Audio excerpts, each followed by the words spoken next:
Hello दोस्तों, engineering point Ghazipur में आपका अगेन स्वागत है। ठीक, इस लेक्चर में हम लोग बात करेंगे कि प्रतिरोधों का कनेक्शन, संयोजन या कॉम्बिनेशन बोल सकते हैं। क्या बोल सकते हैं? प्रतिरोधों का कॉम्बिनेशन, ठीक है, संयोजन।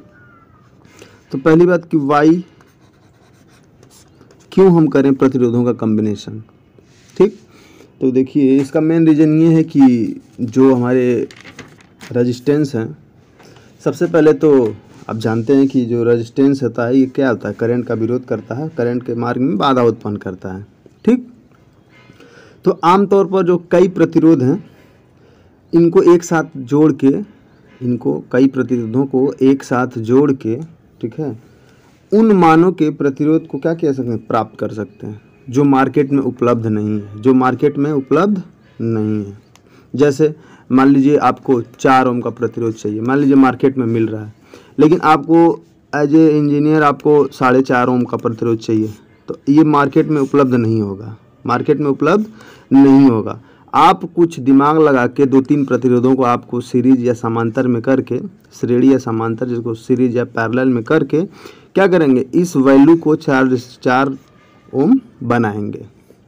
तो पहली बात समझ में आ गया कि प्रतिरोधों को वाई कॉम्बिनेशन ऑफ रेजिस्टेंस। ठीक, तो मार्केट में बहुत से प्रतिरोधों का वैल्यू उपलब्ध नहीं है। एज ए इंजीनियर हमको किसी भी ओम के प्रतिरोध की नीड पड़ सकती है, तो उस नीड को फुलफिल करने के लिए हम क्या करेंगे?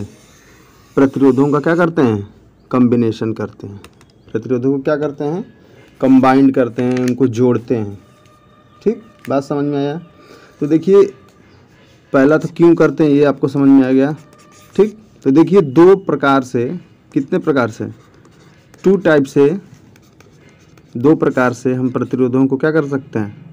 जोड़ सकते हैं, संयोजन कर सकते हैं। पहला बोलेंगे आपको श्रेणी, क्या बोलेंगे हिंदी में? श्रेणी संयोजन। श्रेणी संयोजन, श्रेणी संयोजन मतलब सीरीज कॉम्बिनेशन, सीरीज कॉम्बिनेशन। कौन सा कॉम्बिनेशन? Series combination. ठीक, दूसरा की बात करते हैं तो समांतर कॉम्बिनेशन, समांतर संयोजन, पैरेलल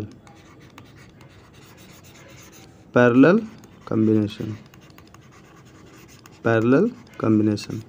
2 टाइप से हम प्रतिरोध को क्या कर सकते हैं? जोड़ सकते हैं, एक सीरीज में और एक समांतर में। ठीक, और एक होता है तीसरा, अगर बात करें अगर आपको एक्स्ट्रा, तो एक सीरीज समांतर दोनों होता है, सीरीज प्लस समांतर। ठीक, सीरीज प्लस समांतर दोनों होता है। चलिए इसकी बात हम लोग यहाँ पे नहीं करेंगे, आप कर सकते हैं। तो हम यहाँ पे 2 की बात करते हैं, सीरीज की और समांतर की।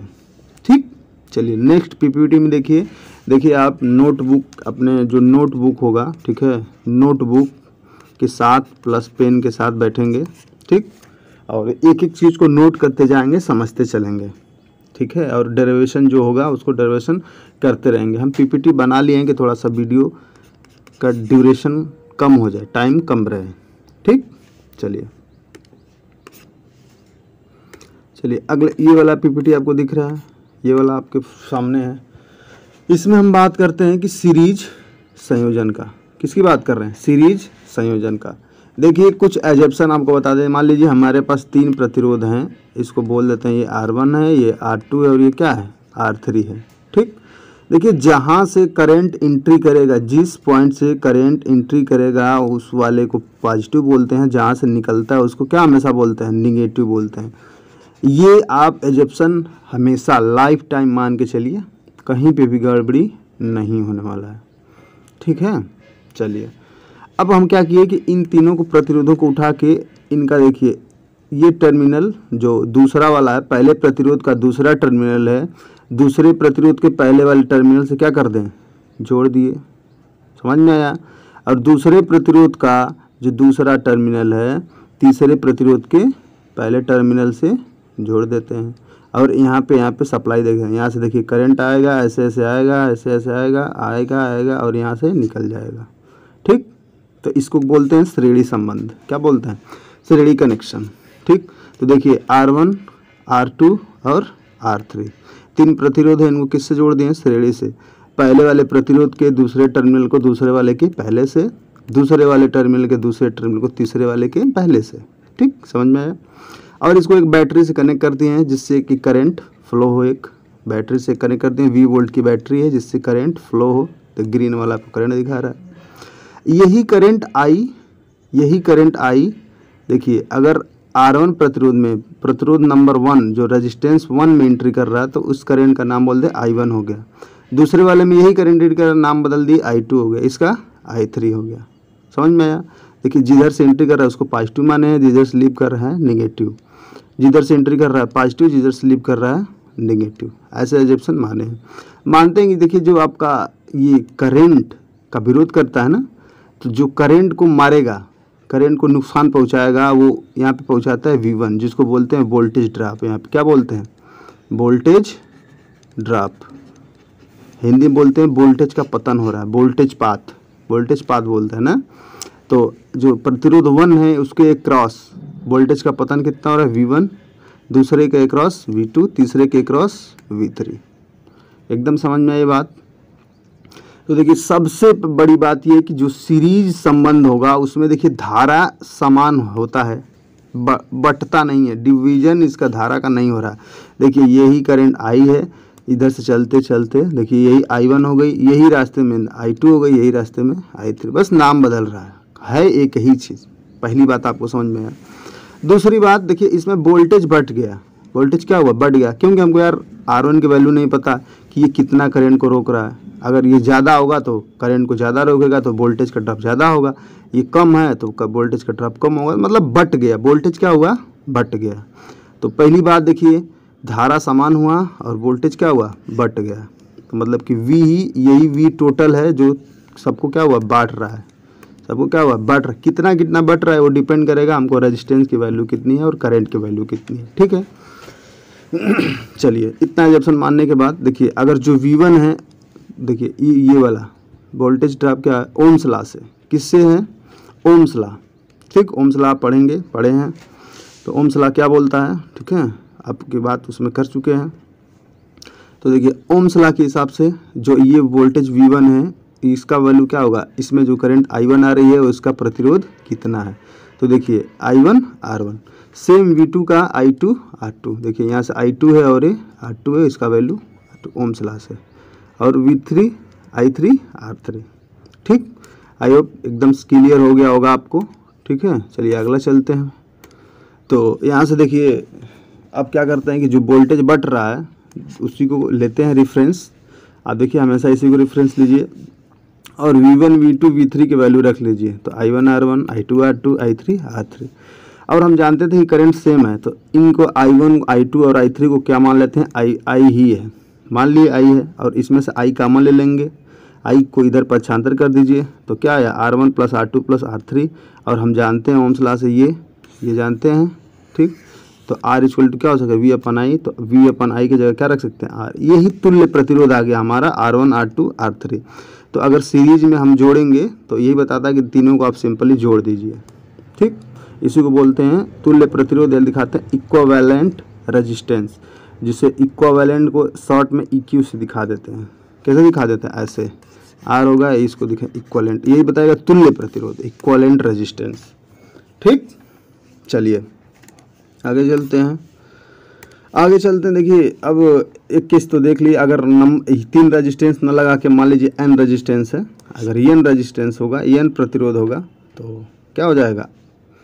N सीधे जोड़ देंगे N तक, कोई दिक्कत नहीं है। देखिए मतलब यही निकल गया है कि R1 R2 R3 जो था इनको सीरीज में करने के बाद आपका एक प्रतिरोध लगा के तीनों को वैल्यू जोड़ के यहाँ पे लिख सकते हैं। 3 रेजिस्टेंस लगाने की जरूरत नहीं है, इसको एक रेजिस्टेंस बना दिए। अब देखिए इसमें सबसे इम्पोर्टेंट जो पावर होता है, ठीक, सीरीज में पावर होता है, इसमें भी क्या होता है? एडिटिव होता है, जोड़ वाले नेचर का, सब पावर जुड़ता है। ठीक है, एडिटिव नेचर का होता है। ठीक, तो PS मतलब सोर्स पावर, ये सोर्स दिखा रहा है P1 plus P2 plus P3।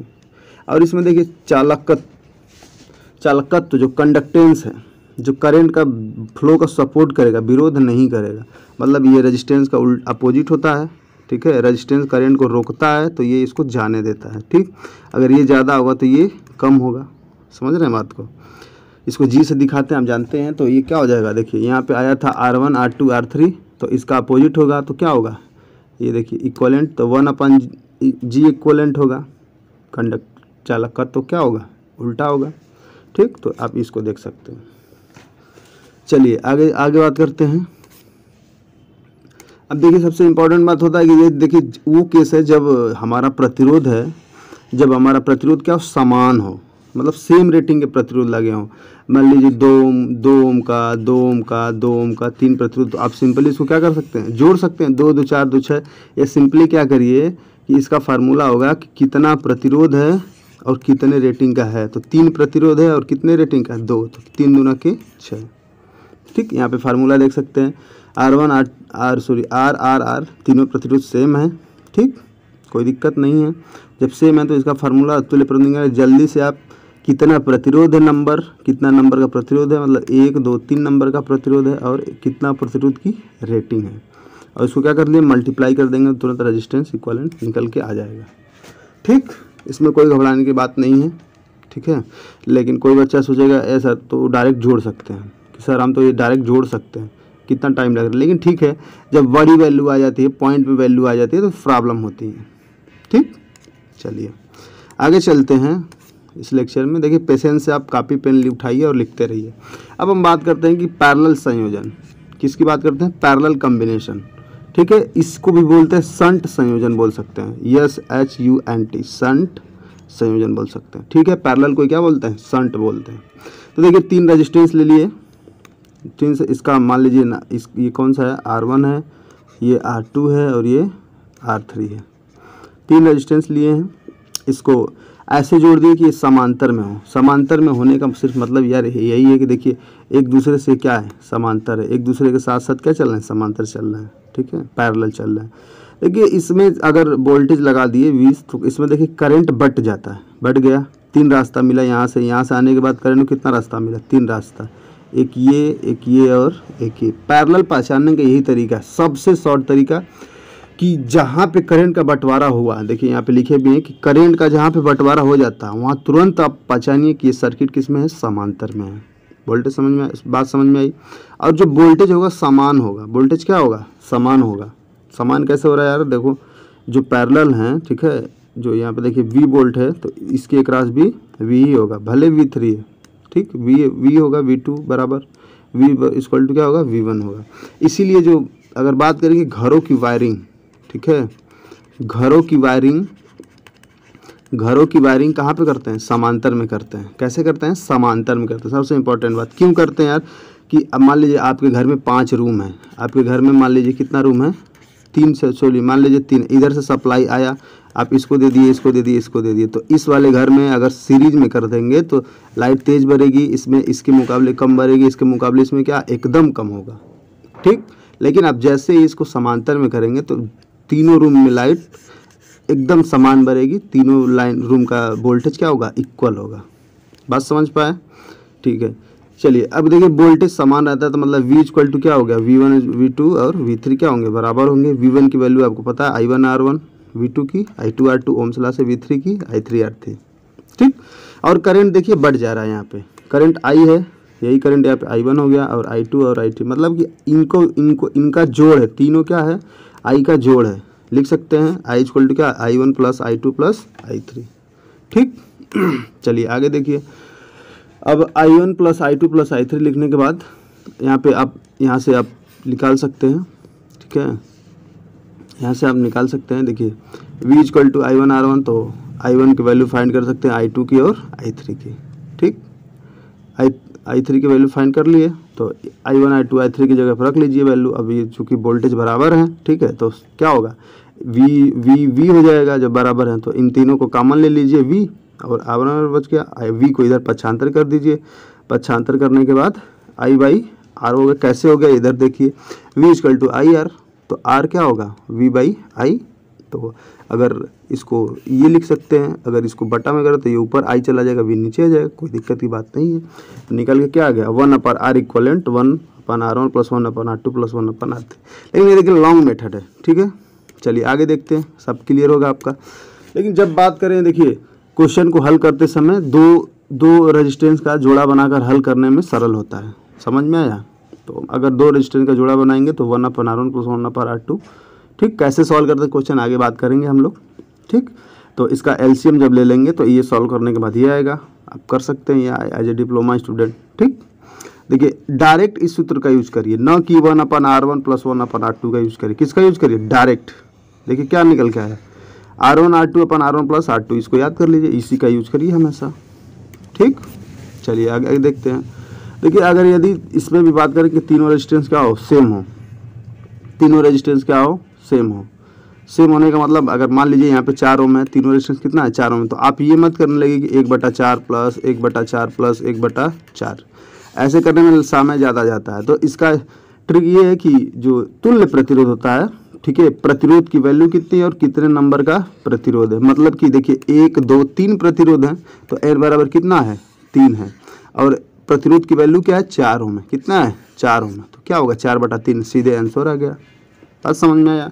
अगर इसको 1/4 करेंगे तो इसको देखिए 4 एलसीएम लेंगे और क्या होगा, ये 2 होगा, तो 1/2 अगेन हुआ, फिर 4 एलसीएम लेंगे, फिर कितना होगा, 8/4 हुआ सॉरी 8/4 नहीं होगा, तो इसका फिर करेंगे तो 4 दूनी 8, 8/6 होगा, मतलब 2 चौका 8, 2 3 6, तो वही आंसर आएगा, वही आंसर आएगा। ठीक, तो आपको ये बात क्वेश्चन में जो याद रखे रहना है, क्वेश्चन सॉल्व करते टाइम। ठीक, इसमें देखिए इसमें भी पावर एडिटिव होगा, ठीक है, पावर जुटता है तीनों का। ठीक, तो इसमें भी होगा P1 P2 P3, लेकिन इसमें जो चालकत्व है क्या होगा, सेम होगा, क्योंकि हम क्या जानते हैं 1/R होता है, तो इसमें 1/R ऑलरेडी था, तो G1 हो गया, G2 हो गया और G3 होगा। कोई घबराने की बात नहीं है। और अच्छे से इस लेक्चर को देखिए, नोट करिए, क्वेश्चन को जितने ज़्यादा सॉल्व करेंगे उतना होगा। ठीक, चलिए आगे बात करेंगे क्वेश्चंस की। धन्यवाद।